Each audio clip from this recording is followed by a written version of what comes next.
Good morning to everyone. Please accept my wholehearted gratitude for the opportunity to speak and address all of you. As a candidate for a position, I am grateful for the opportunity to speak in front of you. As we begin, we are all aware that the current COVID-19 situation has a significant impact on us. COVID-19 has pushed society into disarray and drastically impacted people's lives all over the world, posing an unprecedented threat to the public health, food system, and occupational safety. However, the pandemic's influence and repercussions are felt differently depending on our status as individuals of society. And the COVID-19 pandemic has passed, humanity will have to reconsider their way of life. Everyone is at risk. The virus makes no distinction between rich and poor. We are fortunate to know that many of our industry's brightest minds who are now working to address this issue on the front lines of care, influencing funding, informing the public, and developing vaccines, treatments, and other services. We must recall the scientific, social, and cultural lessons that we learned during this period. All of those that help us overcome this crisis and those that may be useful in directing us to future discoveries. This should be embodied in a global and local collective action movement. Now it is the time for all of us to do what we can to help one another, both locally and globally. We have a new common experience as individuals from which we should learn in new ways. Now that the international and national health frameworks have been tested, it is the time to assess whether they are still functional and useful to the global population. We are need to reconsider whether we are spending enough about response and recovery and overall healthcare system. We should also think about emergency response system can help.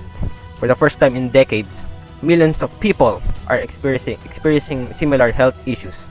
I hope that more of us will take advantage of this opportunity to learn about health from the viewpoint of others.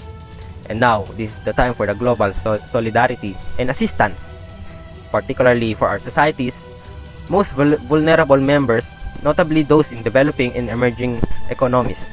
We can only overcome the pandemic's associated health, social, and economic consequences by continuing to work together to prevent it from becoming a long-term humanitarian and food security disaster, potentially wiping out earned economic progress. We have a once-in-a-generation opportunity to end this pandemic crisis. That's just one of the issues that is crucial in today's society. Ladies and gentlemen, as we move on our next agenda, I'd like to remind you that there are many issues that are beyond of our control. One of which is our natural environment. As we all know, climate change has become in reality much faster than other scenarios predicted. Many people still believe that it is solely an environmental issue. It poses a serious threat to health, agriculture, security, peace, the global economy, and the lives of millions of people. Storms, floods, droughts, and rising sea levels are all indicators of what we are up against now. Large area will become uninhabitable because they will receive a tremendous hazards. According to the World Meteorological Organization, or WMO, as of October 31, 2021, the accumulated heat from greenhouse gases has pushed the planet into uncharted territory, with far-reaching consequences for current and future generations. Based on the data of WMO, State of the Global Climate for the first months of 2021 report, the past 7 years are tracked to be the 7 warmest years recorded. Since 2013 to 2021, the global sea level rise has accelerated with continued ocean acidification and ocean warming, and this is a big concern. So as we move on now, these reports are combined inputs from multiple United Nations agencies, scientific experts, and national meteorological and hydrological services. It was released during the press conference during the 2021 United Nations Climate Change Negotiations, also referred as a COP26. Scientists are clear on facts now. Now leaders just need to be clear just as their actions. The door is open. The solutions are there. COP26 must be a turning point. We must act now with ambition and solidarity to safeguard our future and save humanity, stated by Mr. Gutierrez. Because of extreme heat and warming of our world, they started to melt, thus increase the sea level rise now. WMO General Professor Peter Tala said that it rained rather than snow. For the first time on record, at the peak of the Greenland ice sheet, Canadian glaciers suffered rapid melting. A heat wave in Canada and adjacent parts of the USA pushed temperatures to nearly 50 degrees Celsius in a village in British Columbia.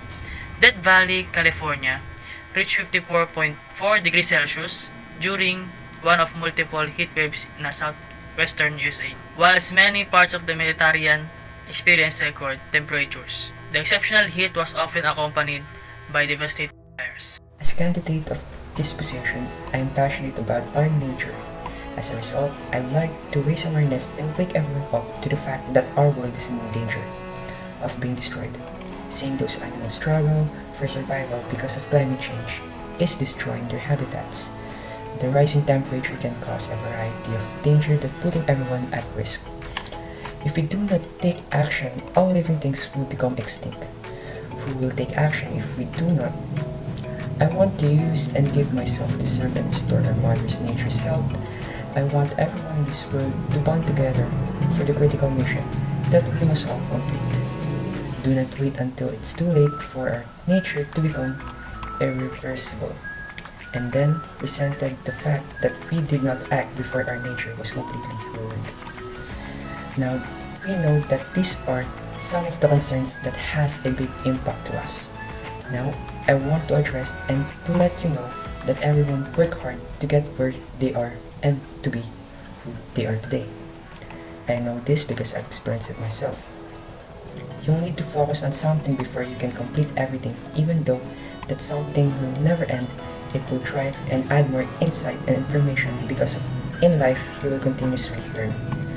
I'm referring to education and a deliberate change in the manner of a school or instructive framework, from teaching ways to deal with and implementation of the Enhanced Basic Education Act, as known as K-12, was the most significant education change in our country's history. It expects to walk on understands knowledge for the betterment of the future generation. It was carried out in order to provide Filipinos with the opportunities to advance their careers in unfamiliar ground. With this act of compulsion, it is where students can choose and specifically based on their fitness, interest, and school. This would serve as a safe passage for the future, a guide for our future generation to grow in wisdom and forever alter the future that we once lost. The only way for our country to succeed is for the new generation of brightest minds to help shape the world into something new. We can assist them in accomplishing this by guiding them in the right direction. Finally, I like to discuss inequality. There are enormous reasons why this is important to address. And as a candidate for the position, all I want is the best for my fellow citizens. I will do everything possible to resolve the conflict and we are currently experiencing, particularly in the light of our current situation. When we were dealing with the crisis, we frequently ask ourselves if this is worth it. What can we do to get out of this bind? Many of you would ask these similar questions. You may also not know how we can solve this, but I can assure you that we have a plan in place to do so. We can plan something and work our way towards our goals as a society and as an individual. So you're wondering why inequality has anything to do with this. We all know that even in the early ages, there are huge differences and inequalities that exist. We still feel it each and every day until now. The wealthy become more powerful while the poor became more weaker. That is what I want to change. We want a better society in which we all live in a place of peace and harmony. That is where people live in a fair manner and where we can all live a sustainable life. Also, being able to do the things we want to do because we live in a community that encourages us, everyone, to show respect and humanity towards others. Clearly, as I mentioned earlier, the majority of the issues we face are related to the current situation we have, such as COVID-19, educational reform, or even climate change. Many people are frustrated as a result of this situation. We all know that not everyone has the privileges as others, whether it's due to their social status or for any other reason. I know there are a lot of changes that we need to make. There are just some of the concerns that I'd like to address. I'm not doing this because society told me to. I'm only doing this because I care about the people who will use the environment we currently have. I don't want to jeopardize our future because of our lack of responsibility toward the things that can support our community. And I want to do something for the people who are living inside this world. That will be all I have to say. It's up to us to figure out how we're going to change the situation we have now.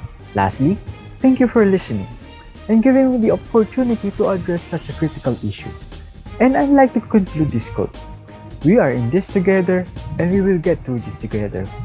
Once again, I'm grateful to be able to express my feelings towards all of you, and I hope that someday I can serve my best for all of us.